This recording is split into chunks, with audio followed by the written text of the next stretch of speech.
ಇಂದು CM ನೇತೃತ್ವದಲ್ಲಿ ಮಹತ್ವದ meeting. Micro company ಅಟ್ಟಹಾಸಕ್ಕೆ ಸುಗ್ರೀವಾಜ್ಞೆ ಮೂಗುದಾರ. ರಿಪಬ್ಲಿಕನ್ ನಿರಂತರ ವರದಿಗೆ ಎಚ್ಚೆತ್ತ ಸಚಿವರು. ಮೂಡಾ ಸೈಟ್ ಹಗರಣದ ಸುಳಿಯಲ್ಲಿ ಸಿಎಂ ಮುಖ್ಯಮಂತ್ರಿ ಸಿದ್ದರಾಮಯ್ಯಗೆ ಇಂದು ಬಿಗ್ ಡೇ. ಕೋರ್ಟ್ಗೆ 400ಕ್ಕೂ ಹೆಚ್ಚು ಪುಟಗಳ ವರದಿ ಸಲ್ಲಿಕೆಗೆ ಸಿದ್ಧತೆ. ನಾಡ ಚಕ್ರವರ್ತಿ ಕಮ್ ಬ್ಯಾಕ್. ಕ್ಯಾನ್ಸರ್ ಫ್ರೀ ಆಗಿ ತಾಯ್ನಾಡಿಗೆ ವಾಪಸ್ ಶಿವಣ್ಣ. ಅದ್ಧೂರಿ ಸ್ವಾಗತಕ್ಕೆ ಅಭಿಮಾನಿಗಳ ಪ್ಲಾನ್.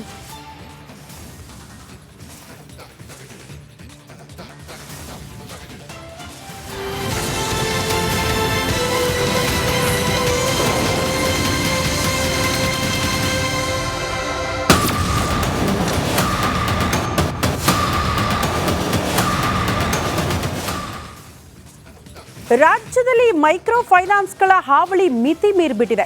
ಬಡ ಮಧ್ಯಮ ವರ್ಗದವರ ಜೀವ ಹಿಂಡ್ತಿದ್ದಾರೆ ಮೈಕ್ರೋ ಫೈನಾನ್ಸ್ ಸಿಬ್ಬಂದಿ.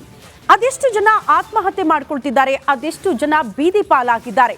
ಈ ವಿಚಾರ ಸಿಎಂ ಅವರ ಗಮನಕ್ಕೆ ತರ್ತಾ ಇದ್ದಂತೆ ಸಿಎಂ ಇವತ್ತು ತುರ್ತು ಸಭೆಯನ್ನು ಕರೆದಿದ್ದಾರೆ. ಇದೇ ಮೈಕ್ರೋ ಫೈನಾನ್ಸ್ ಕಂಪನಿಗಳ ವಿರುದ್ಧ ಯಾವ ರೀತಿಯ ಕಠಿಣ ಕ್ರಮ ಕೈಗೊಳ್ಳಬಹುದು ಅಂತ ಬಹಳ ಮಹತ್ವ ಪಡೆದುಕೊಳ್ಳುತ್ತೆ. ರಿಪಬ್ಲಿಕನ್ ಕೂಡ ಈ ಕುರಿತು ಒಂದು ದೊಡ್ಡ ಅಭಿಯಾನವನ್ನ ಕೂಡ ನಡೆಸ್ತಾ ಇದೆ.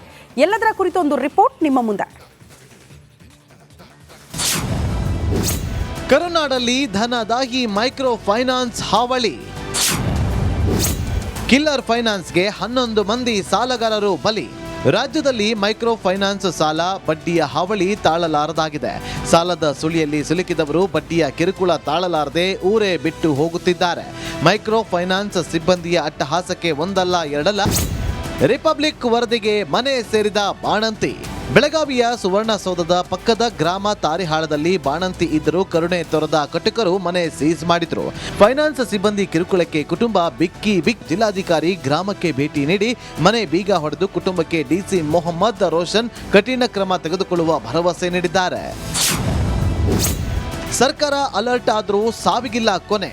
ಇನ್ನು ಖಾಸಗಿ ಫೈನಾನ್ಸ್ ಹಾವಳಿಗೆ ತಾಲೂಕಿನ ಬಂಕಾಪುರದ ಕೊಟ್ಟಿಗೇರಿಯ ನಾಗಪ್ಪ ಗುಂಜೋಳ ಎಂಬಾತ 15 ಲಕ್ಷ ಸಾಲ ಮಾಡಿ ಬಡ್ಡಿ ಕಟ್ಟಲ. ಮೈಕ್ರೋ ಕಂಪನಿ ಅಟ್ಟಹಾಸಕ್ಕೆ ಸರ್ಕಾರ ಸುಗ್ರೀವಾಜ್ಞೆ. ರಾಜ್ಯದಲ್ಲಿರುವ ಮೈಕ್ರೋ ಫೈನಾನ್ಸ್ ಸಂಸ್ಥೆಗಳಿಂದ ಸಾರ್ವಜನಿಕರಿಗೆ ಆಗುತ್ತಿರುವ ತೊಂದರೆಗಳ ಕುರಿತು ಚರ್ಚೆ ನಡೆಸಲು ಮುಖ್ಯಮಂತ್ರಿ ಸಿದ್ದರಾಮಯ್ಯ ಇಂದು ಉನ್ನತ ಮಟ್ಟದ ಸಭೆ ಕರೆದಿದ್ದಾರೆ. ತಮ್ಮ ಗೃಹ ಕಚೇರಿ ಕೃಷ್ಣಾದಲ್ಲಿ ಬೆಳಗ್ಗೆ 11 ಗಂಟೆಗೆ ನಡೆಯುವ ಸಭೆಗೆ ಬರುವಂತೆ ಡಿಸಿಎಂ ಡಿಕೆ ಶಿವಕುಮಾರ್, ಗೃಹ ಸಚಿವ ಪರಮೇಶ್ವರ್, ಕಂದಾಯ ಸಚಿವ, ಸಹಕಾರ ಸಚಿವರಿಗೆ ಆಹ್ವಾನಿಸಿದ್ದು, ಮುಖ್ಯ ಕಾರ್ಯದರ್ಶಿ, ಪೊಲೀಸ್ ಮಹಾನಿರ್ದೇಶಕರು ಸೇರಿದಂತೆ ಅಡ್ವೊಕೇಟ್ ಜನರಲ್, ಆರ್ಥಿಕ ಒಳಾಡಳಿತ ಇಲಾಖೆ ಹಿರಿಯ ಅಧಿಕಾರಿಗಳಿಗೆ ಹಾಜರಿರುವಂತೆ ಸೂಚನೆ ಕೊಟ್ಟಿದ್ದಾರೆ.